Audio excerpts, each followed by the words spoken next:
بسم الله الرحمن الرحيم.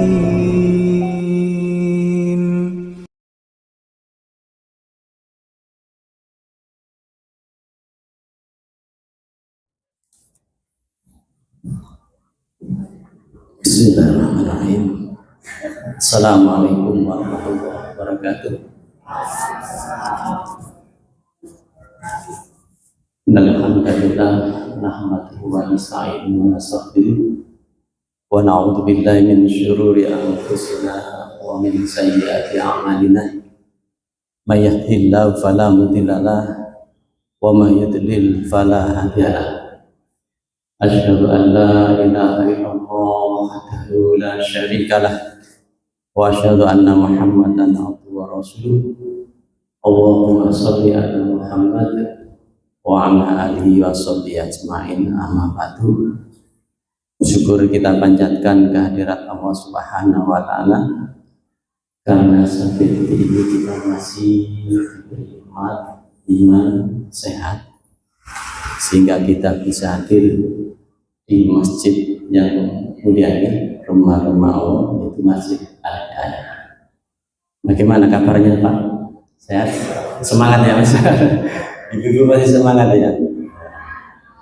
Luar biasa sama Al-Hidayah. Karena itu ada sebab pantun untuk Bapak Ibu ya. Ke pasar Tanjung naik becak, beli buah tomat dan alpukat. Sama Al-Hidayah memang hebat. Meskipun hujan ini tetap semangat hadir ya. Tadi saya berangkat hujan deras kan, karena tugas ya terus datangan saya. Di jamaah luar biasa, ibu-ibu yang menyiapkan juga siang harinya sudah menahan dahaga, malamnya nanti tarawih berjamaah. Mudah-mudahan dapat lain kodenya juga. Dan insya Allah kita masuk surga bersama-sama. Baik Bapak Ibu yang dirahmati Allah, kehadiran kita di tempat ini banyak manfaat dan barokah. Pertama, paling tidak adalah kita bisa silaturahmi. Jadi dengan bisa ketemu teman-teman, sahabat mungkin dari berbagai tempat, kemudian sehingga di sini dalam silaturahmi. Nah, silaturahmi itu di dalam hadis riwayat Al-Qudai yang dari Musnad Ahmad dijelaskan bahwa silaturahim tasidul. Silaturahim itu bisa menambah usia.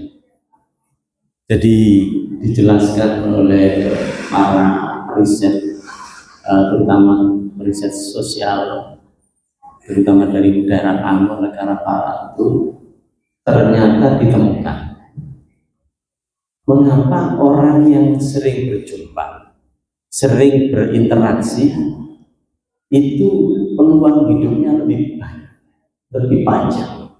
Karena ternyata ditemukan ketika kita sering berjumpa, sering berinteraksi dengan sesama teman-teman sahabat itu, ternyata menurut penelitian mereka ya, orang-orang Barat itu meneliti Islam itu selanjutnya diteliti betul, dan dirinya itu bertahun-tahun.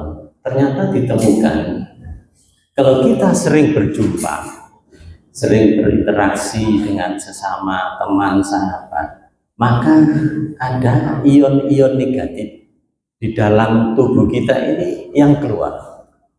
Jadi atau semacam ada impresif atau yang kesan terbaik yang mengeluarkan hal-hal kimia, zat-zat kimia yang keluar dari tubuh kita yang negatif keluar. Sehingga dengan berjumpa itu membuat peluang hidup lebih lama. Ngoten nggih penelitian. Nah, begitu juga dengan silaturahim ini jadi wahana kita untuk mencari, memperoleh kemakmuran, baik rezeki maupun dengan banyak relasi. Makanya Rasulullah nanti bersabda ya dalam suatu hadis, selain dari Al-Qudai tadi ada riwayat Bukhari Muslim, kata Rasulullah, man ahabba ayyusaqqa birizki wa ayun sa'a fi asalihi falyasir rahimah. Barang siapa yang ingin dilapangkan rezekinya dan dipanjangkan umurnya, hendaklah apa? Falyasir rahimah. Jadi harus jangan ingin rezekinya lapang ya. Ingin umurnya panjang ya, yang barokah ya. Maka banyaklah bersilaturahim. Karena menurut penelitian keberhasilan seseorang itu 80% itu ditentukan dengan sering bersilaturahim. Jadi banyak relasi, punya kenalan yang luas. Seperti itu. Nah, misalnya panjenengan tiba-tiba bertemu dengan terus kebetulan anak saya belum kerja, ada lowongan. Nah, itu kan bagian rezeki juga. Ada teman, anak saya belum punya jodoh, no, itu bagian rezeki. Silaturahim itu yang kedua. Dan silaturahim ini ternyata dipraktekkan oleh orang-orang Madura. Budaya silaturahminya itu sangat kuat. Enten sing Madura iki, katanya.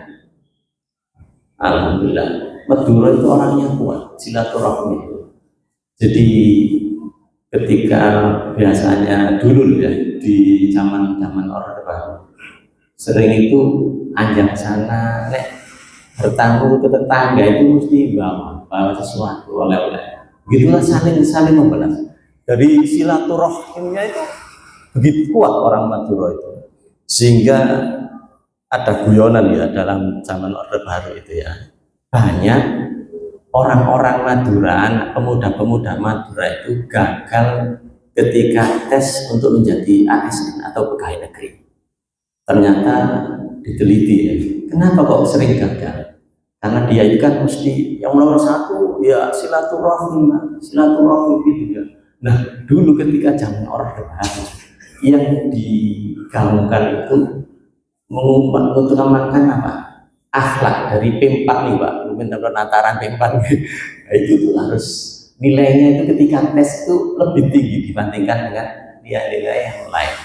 Nah banyak yang kejeglong itu ya orang-orang Madura, pemuda Madura ketika ada tes pertanyaan Pancasila sila pertama apa? Dia jawab apa? Silaturahim. Jadi sedikit jeglong di situ Pak. Dari guyonan gitu ya. Tapi zaman dulu. Jadi silaturahim itu yang nomor satu. Memang Madura itu luar biasa. Kalau punya misalnya guyonan itu ya mantap. Dulu pernah saya waktu anak saya di ITS ya, waktu wisuda ya. Kan di situ dilarang becak masuk, dilarang ya. Waktu wali murid itu datang, wali yang datang itu ya ada yang naik becak dari jalan menuju ke kampus. Itu masuk aja. Padahal di situ ada dilarang becak, dilarang masuk. Terus kan sudah kadung masuk ya oleh pengamanan dulu. Iya masuk, becak dilarang masuk, tidak baca tadi sana. Dia beralasan begini. Itu kan gambarnya becak saja, ini ada penumpangnya. Sakit mencari alasan yang becak. Dan terakhir itu saya juga dengan teman dulu dengan Pak Khairul Anam sini ya, tampil majlis karena latihan sertifikasi haji di Hotel Winsa Surabaya. Salah satu pematerinya juga begitu, menarik ya. Dia dari Madura. Dia mengatakan, memang benar Madura itu kan orangnya ulet. Di mana-mana ada, di pasar itu banyak, di pasar Madura. Bahkan di Mekah banyak dari Madura. Banyak dari Madura. Dia cerita, menurut penelitian, menurut data BPS, orang Madura yang lahir di Mekah itu sekitar 16.606 jiwa. Kita peserta menyimak dengan sesama. Ternyata dia itu juga, saya juga lahir di Mekah Pak. Tapi itu Mekasan. Di Semak. Serius di Mekasan. Mekasan itu Pamekasan, jadi disingkat Mekah, Mekasan. Pamekasan ini gak disingkat, wah nanti ini soal orang Madura ini soal. Baik Bapak Ibu yang dirahmati Allah, itu yang pertama yang kita dapatkan ketika hadir di majelis ini. Yang kedua, yaitu yang kedua yang terpenting adalah kita dapat ilmu, menuntut ilmu. Dan itu jalan paling mudah menuju surga. Saya pernah renungkan apa yang kira-kira jalan menuju surga. Kalau saya renungkan dari sholat saya, amalia kata, wah kadang-kadang khusyuknya saya sendiri merasa berapa khusyuknya yang tidak khusyuk. Karena setan itu kan luar biasa istiqomahnya menggoda manusia itu ya, sampai-sampai dijelaskan di dalam hadis itu ya, setan istiqomahnya setan dia katakan dalam hadis itu, idza nudiya sholati adbara syaiton walau durratun hatta la yasma'at ta'itati, katanya fa idza fadal nidaa akbala hatta idza subiba bisolati adbara hatta idza qada taswiba akbala hatta yahtira bainal mar'i wa nafsi yaqulu udkur kada lima lam yakun yadkuru hatta yadalla rajulu la yadri. Jadi setan itu ketika ada azan itu dia lari terbirit-birit sampai di atas ini dilangkang sampai terkentut-kentut. Umpama gambarannya jenengan ketika ada anjing terus dikejar, jenengan lari begitu secepatnya, jangan sampai terkena anjing. Nah setan itu diilustrasikan ketika ada azan, dia lari terbirit-birit sampai terkentut-kentut, sampai azan itu tidak terdengar selesai. Nah ketika selesai azan, dia langsung kembali lagi ke masjid itu, menggoda orang yang sholat. Ketika iqomah dia lari lagi Pak, lari lagi iqomah. Nah setelah iqomah selesai, setan itu kembali lagi menggoda manusia dengan membisikkan, ingatlah yang dia mengingat hal yang tidak pernah diingat. Dia ingat waktu sholat itu. Undur kata, ingatlah, saya akan membisikkan itu. Makanya kadang-kadang orang itu ketika kehilangan sesuatu, lupa naruh tempatnya, ketika sholat baru ingat, kok orang kunci tidak ada itu bisikan setan, luar biasanya. Maka kita jangan mengandalkan ibadah sholat kita. Taruhlah misalnya kita mengandalkan infak kita, berapa infak kita? 1 miliar, sedekah kita berapa ratus juta.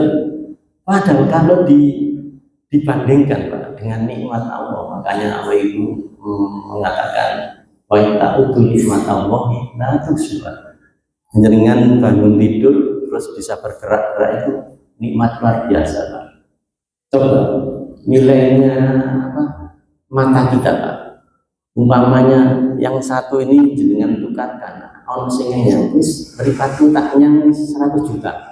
Purun apa betul jenengan? Itu berapa nilainya? Luar biasa. Makanya kita harus mencari momen-momen yang sekira-kira bagaimana jalan untuk menuju surga itu. Ya di antaranya yaitu menuntut ilmu. Kata Rasulullah, man salaka thariqan yaltamisu fi ilman sahallallahu lahu thariqan ilal jannah. Barang siapa man di sini katanya para ulama itu tidak memandang apa itu sudah tua, apa perempuan, anak-anak atau ibu-ibu, bapak, pokoknya siapa saja yang berjalan keluar menempuh satu jalan untuk menuntut ilmu, maka lanjutannya adalah sahallahu thariqan ilal jannah. Maka Allah akan memudahkan untuk menuju surga. Itu luar biasa Pak. Kalau mengandalkan itu jelas hadisnya sahih. Dan dalam hadis yang lain, kalau kita menuntut ilmu dia, kata Rasulullah, Abu Darda qala sami'tu Rasulullah sallallahu alaihi wasallam yaqulu innahu la yastaghfiru lil alim wa fis samai wa mawati wa man fil ardi hatta hinati finna hinata.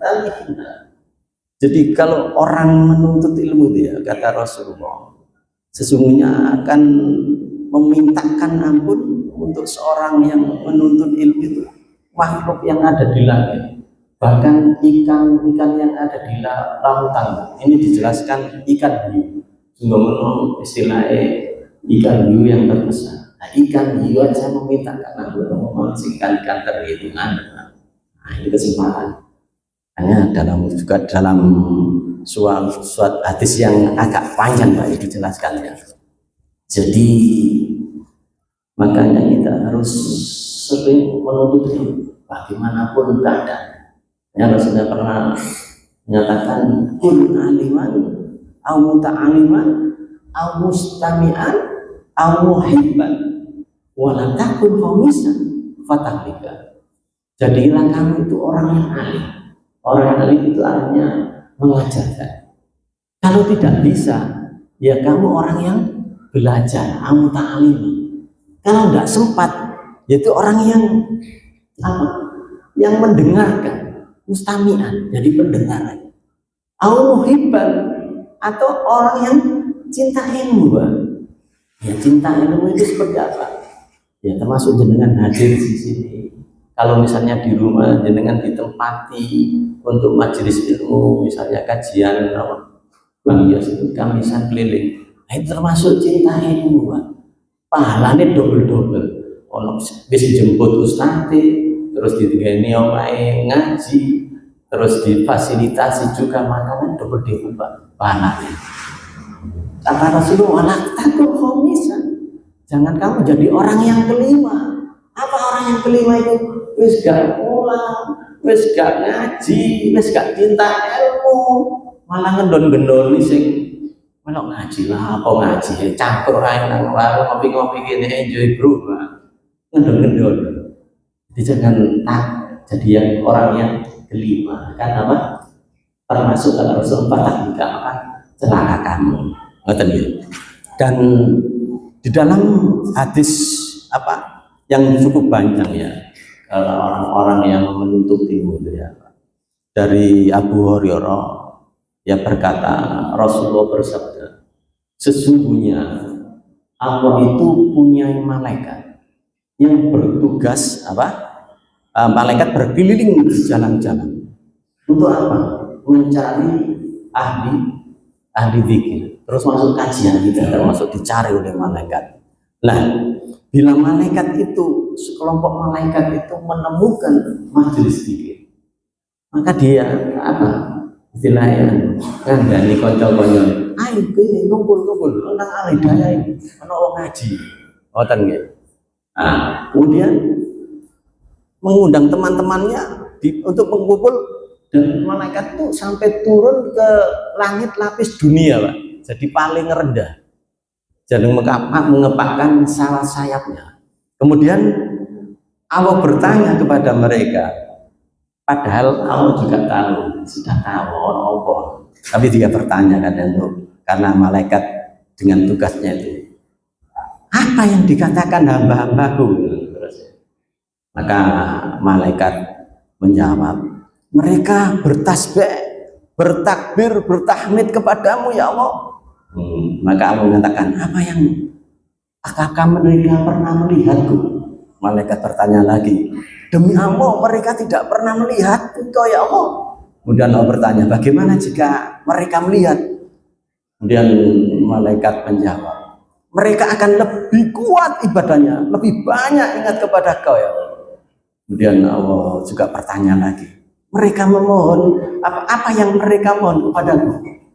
Kata mereka apa? Memohon surgamu ya Allah. Terus Allah bertanya lagi, apa mereka pernah melihat surga? Malaikat bertanya lagi, andaikan bisa melihat, tambah semangat ibadahnya ya Allah. Allah bertanya lagi, apa mereka mau dijauhkan dari apa? Mereka mau dijauhkan dari neraka. Dan terus Allah bertanya lagi, apa mereka pernah melihat neraka? Malaikat apa? Belum ya Allah. Bagaimana dia kalau melihat neraka? Mereka pasti lari ketakutan.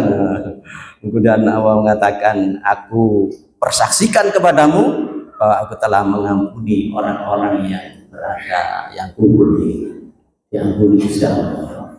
Kemudian ada malaikat yang instruksi, malaikat instruksi, ya mereka itu ada orang bukan dari golongan kita, dari orang-orang yang sering ikut majelis taklim ini. Orang-orang tiba-tiba mereka datang ikut duduk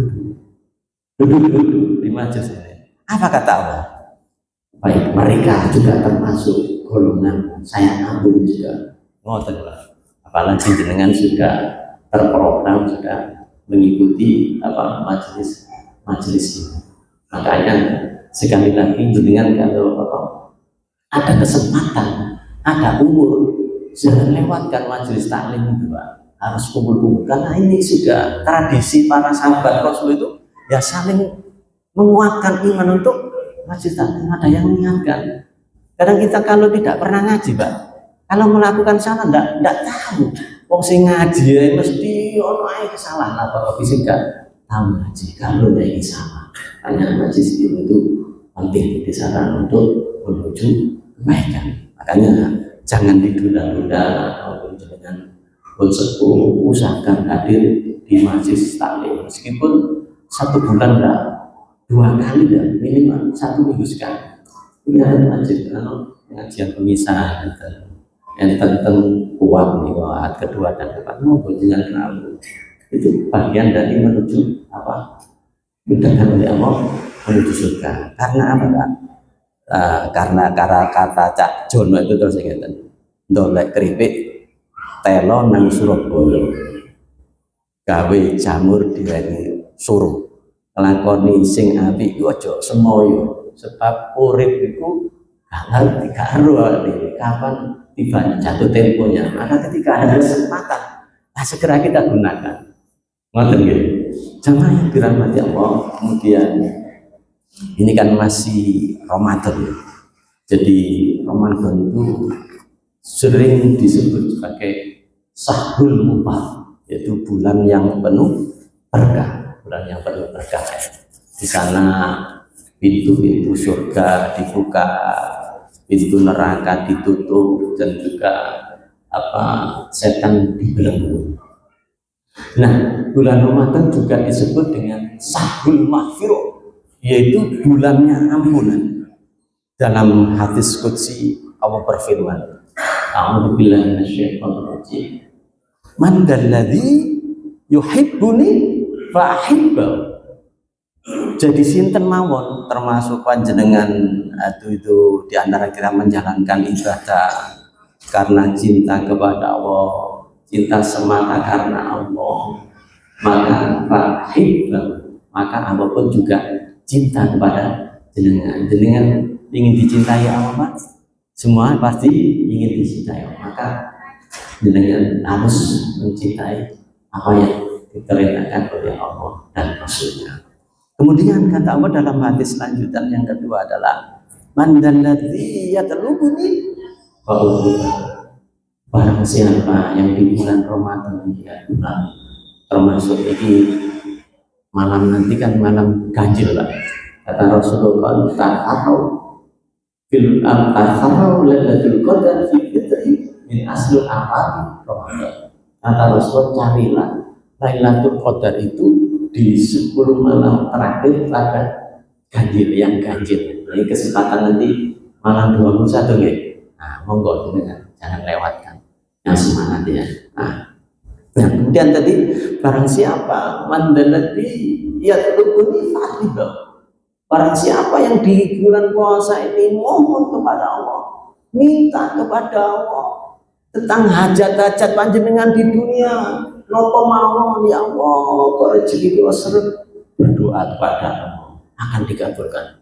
Ya Allah, kula kepingin umroh ya Allah. Ya Allah, mudahkan rezeki saya. Insya Allah dikabulkan, Pak. Karena Allah sudah berjanji dalam rangkaian Ramadan ini. Allah wa idza sa'alaka ibadi anni fa inni qarib. Uji da'watan da'i da'i. Ayat. Dan apabila ada hamba yang bertanya kepadamu Muhammad, Allah langsung menjawab, fa inni qarib. Sesungguhnya aku dekat. Aku mengabulkan doa-doa orang yang berdoa meminta kepada kamu. Dengan gunakan kesempatan Ramadan ini di setiap waktu, tidak juga tertentu, tak malam, siang, sore, itu waktu-waktu mustajabah. Kemudian yang ketiga kata Allah, wa man dalladzi yastaghfiruni fa'aghfirlah. Barang siapa di bulan Ramadan ini yang minta Allah, memohon ampun kepada Allah atas dosa-dosanya yang telah lalu, baik besar maupun yang kecil, semuanya mohon kepada Allah, berdoa mohon ampun kepada Allah, maka kata Allah, fa'aghfirlah, maka aku ampuni dosa-dosanya. Jadi kita gunakan kesempatan Ramadan itu kembali kepada diri kita. Apakah kita mau memanfaatkan sebaik-baiknya atau tidak? Kan sudah diberi kesempatan, Pak. Allah sudah mengatakan aku dekat. Untuk ngado, nah, akhirnya Allah ya jangan salahkan Allah kalau nanti masuk ke neraka. Loh, sama telas. Cepet banget. Baik, jamaah yang dirahmati Allah, mudah-mudahan ya sedikit ini ada manfaatnya, bisa memotivasi kita untuk tetap semangat dalam menjalankan mengisi ibadah kita Ramadan ini. Mudah-mudahan sedikit ini manfaatnya. Kurang lebihnya mohon maaf. Saya akhiri dengan usaha mastata'tu wa taufiqi ila billah alaihi tawakkaltu wa ilaihi. Assalamualaikum warahmatullahi wabarakatuh.